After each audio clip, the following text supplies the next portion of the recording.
I've decided to organize our conversation, in fact, around 4 big ideas. Think of them as core mindset shifts that will help us turn it up and help us find a way.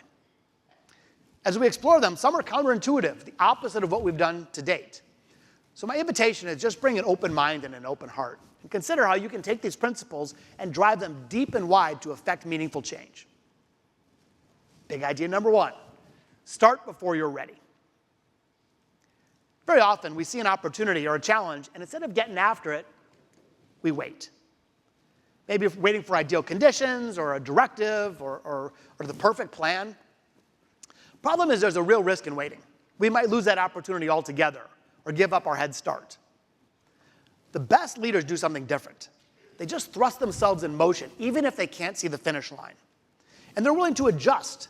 They bob and weave. They find their route as they go. They play some jazz.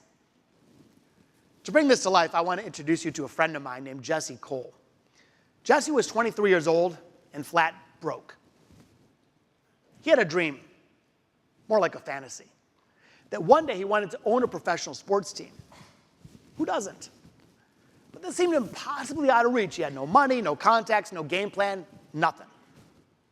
But one day he learns that in Savannah, Georgia, 1,000 miles from his house, the minor league baseball team was going through a bankruptcy. Jesse could have done nothing. Most people would do nothing. But instead, start before you're ready. Jesse gets into his rusted out old car. He drives that 1,000 miles down to Savannah, Georgia. He shows up at the bankruptcy. He's the only one that showed up. The city manager is now baffled, doesn't know what to do. Finally, he's like, all right, give the kid a shot. Here's Jesse in charge of a team. He has no money, no contacts, nothing. What does he do? Start before you're ready. And he did something else. He had to awaken the artist within. When each of us were 6 years old, all of us were artists, weren't we? It's been said that kids enter kindergarten with a full set of colorful crayons, graduate high school with a single blue ballpoint pen. It's not teachers' fault. Teachers are heroes. But we have an outdated system that instead of nurturing our creative capacity, it tends to beat it out of us. But the good news, because it's part of who we are, we can reconnect to that. And the agility and responsiveness and collaboration that we seek is there. It's waiting for us to tap into. It's like a dormant resource. And the word artist is misunderstood. We think that artists are snooty and have to have berets on and paint and all that. We can all be artists. Why can't we be a finance artist or a distribution artist or an IT artist? Artists simply are willing to challenge conventional wisdom and explore the new possibilities and to adapt and to leave a piece of themselves in their work. Back to our friend Jesse. Jesse knew we needed a new start. It was previously called the Savannah Sand Gnats, and he proudly renames the team the Savannah Bananas. Just quick show of hands, how many people have heard of the Bananas in the room? Awesome. That's at least like probably 40%. So not only does Jesse rebrand the team, he rebrands himself. 7 days a week, bright yellow tuxedo. This is his artist uniform. He's ready to create. He's ready to make a difference, to stand out rather than blend in. And so here are some of the things that Jesse did when he awakens the artist within, when he starts before he's ready.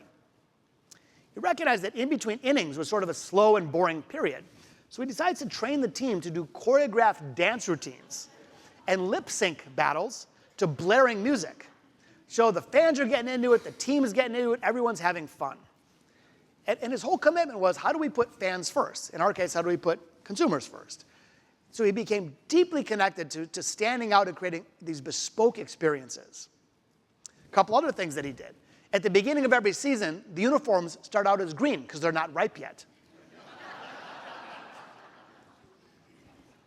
Anybody can have an umpire, but they have a dancing umpire. And he's officiating, he's running compliance, but he's got some rad moves. Look at that guy roll. They have a player that hits and pitches on stilts. So a few years back, I'm sitting at my desk. Normal day, I get a bright yellow envelope in the mail, handwritten. I open it up, and it's a handwritten yellow postcard. It says, Josh, my name is Jesse Cole. I followed your work. I read your books. I applied that thinking to this team in Savannah. I just want to say thanks. I'd never heard of him at the time. But I called him up. We became friends. And in 2021, I joined the board of directors of the Savannah Bananas. So I have a little inside baseball to share with you. He says to me one time, Josh, do you know what a first base coach does? I said, no, not really. He's like, yeah, me neither. It's a dumb position. He's like, seriously, man, like they're professional baseball players. They know when to run. But he tells me, if I have an extra player on that field, what if I flip it? Instead of taking care of the runners, what if I flip it, take care of the fans? So the guy flipping upside down there is a professional breakdancer. He knows nothing about baseball. His job on the team, first base coach. So here he's doing a physical flip, but he's also doing a metaphorical flip. It's a technique I'm so excited to share with you. You're never going to forget it. It's powerful and easy. I just call it the judo flip. The judo flip. When you're going after a problem or an opportunity, big or small, you first say, how have we always done it? What's the Colgate-Palmolive way? What does everybody else in our field do? And then you ask a simple and powerful question. What's the opposite? What if instead of complying with that tradition, if I flip it? First base coach, take care of the runners. Judo flip, take care of the fans.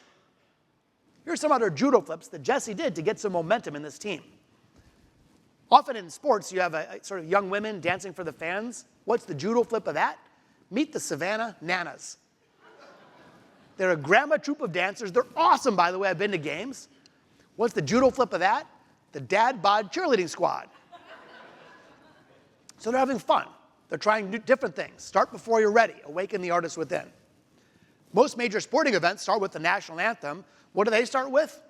Well, it's the presentation of the banana baby. Remember in the Circle of Life when they held up Simba and blasted it in Lion King? Same thing. They blast the Circle of Life. Everyone's hugging and dancing. It's wild. And they not only take care of the fans in stadium, they film everything and share it online. Today, the team has 30 million social media followers, many times more than any Major League Baseball team. People fall in love. They start showing up dressed as bananas. They come from all 50 states and over 100 countries. People have tattooed the team's logo on their body.